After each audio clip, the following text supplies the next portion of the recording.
اسباب ہی اختیار کرتے ہیں تو میں اور آپ کون ہوتے ہیں جو اسباب اختیار کیے بغیر اللہ پہ توکل کرنا شروع کر دیں؟ کمار آنی ہے اللہ کھلائے گا، صحت کا خیال کرنا نہیں اللہ، ابے کچھ نہیں ہوتا لڈو وڈو کھانے سے. یہ باتیں ہوتی ہیں نا آج کل دینداروں کی. او بھائی تیرے کو شوگر ہے تو 3 لڈو کیوں کھا رہا ہے؟ ابے موت دینے والا کون ہے؟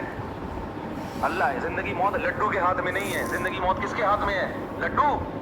کس کے ہاتھ میں ہے زندگی موت؟ اللہ کے ہاتھ. یہ دینداروں کو ہم نے سنا ہے. حالانکہ جب آپ کا پیٹ بڑا ہوا ہے، آپ کو شوگر ہے، تو لڈو آپ کے لیے جان لیوا ہو سکتا ہے. ایسے موقع پہ یہ توکل کی بات کرنا یہ شریعت کے خلاف ہے.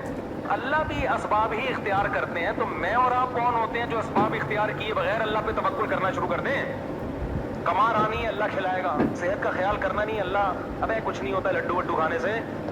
یہ باتیں ہوتی ہیں نا آج کل دینداروں کی. او بھائی تیرے کو شوگر ہے تو 3 لڈو کیوں کھا رہا ہے؟ ابے موت دینے والا کون ہے؟